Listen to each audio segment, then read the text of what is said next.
What's your Tyler's back with my AEW Dynamite review for the last review for the month of August. It took place in Chicago, which will all be at All Out. You're not going to see an All Out review on Sunday because whenever I get the DVD, that is. Um, but yeah, I'll tell you what went down at All Out, but basically, yeah, you're not going to see the full review until when inevitably.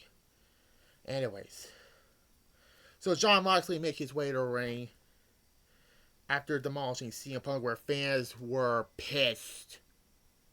Trust me, I was pissed too about the match. He taunts the crowd, saying he thinks they're still mopping Punk off the floor in Cleveland. He said people used to call Punk a modern 60-minute man, and just turned out to be a lower crowd. He said had 57 minutes left in him last week, but Punk, he said he pushes everyone that he claimed to be the heart and soul of AEW and tests them and finds out what they're made of. And then Moxley says Punk was looking for a way out last week because he realized Moxley wasn't going to stop coming at him. Said that Punk felt and says that he has zero sympathy for him. Moxley taunts him and then throws out an open contract. And then some AEW agent comes in the ring and picks up the contract in his pocket.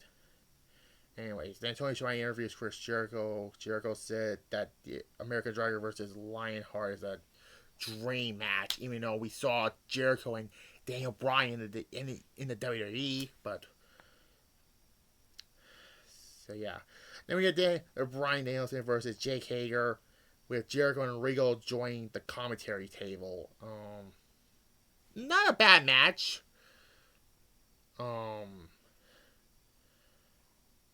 And then Bryan won with that stupid flying knee, and yeah.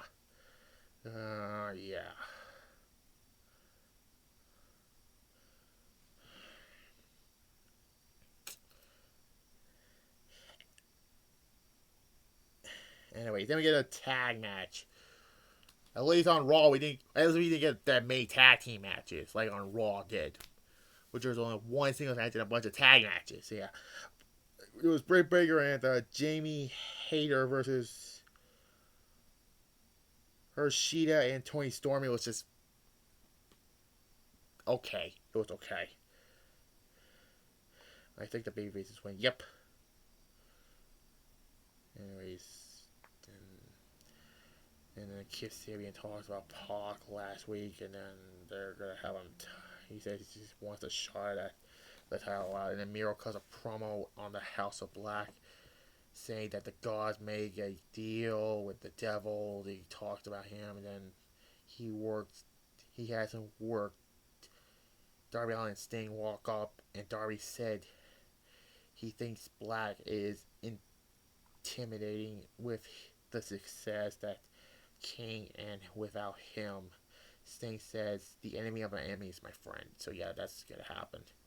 Anyway, CM Punk make his way to the ring and then talk about how he was defeated by Moxley in 3 fucking minutes. By the way, this video's not gonna be 3 minutes because yeah, that backlash from last week. Yeah. And it says 16 times then he said been screwed. He ever been screwed in his life. And Punk said he got beat up in Cleveland and had to dive home with nothing else, but he thought to ride home with him. He said his foot is 100% and say that he was cleared by doctors. But the problem is that a new 100% for him, he said he isn't sure if that's 100% good enough. anymore. Punk said that the business doesn't love you back, but the fans do, and part of why he came back. And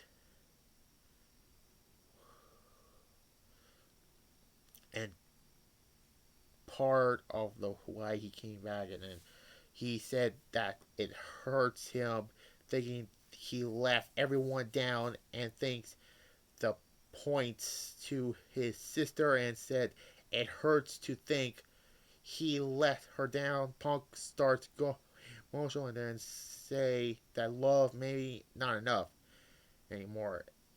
The anyways, some guy called ACO who he was the one who trained CM Punk apparently, who teamed with Punk and ROH. I don't talk about ROH in this channel.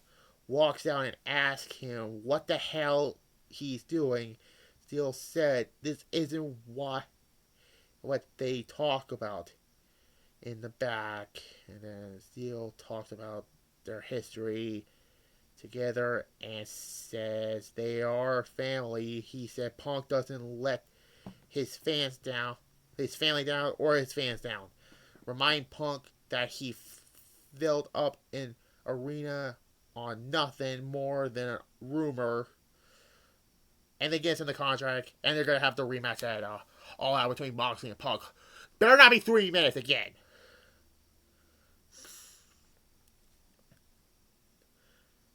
Anyways, we get an interview with a sit-down interview with Christian Cage and Jungle Boy with Jim Ross. It was just... yeah. And then Wardlow and FTR fought some jobbers. This round I'm going to win Raw with the women in it. But this is the men's. So yeah. It was a squash and the babyfaces win. And John Moxley walks out and said, if that is what your boy wants them, that exactly Moxley's gonna said if Punk wants to go out on his shield Insider references in his hometown, then that's exactly what he'll get. Moxley confirms the match will happen at All Out. And yeah.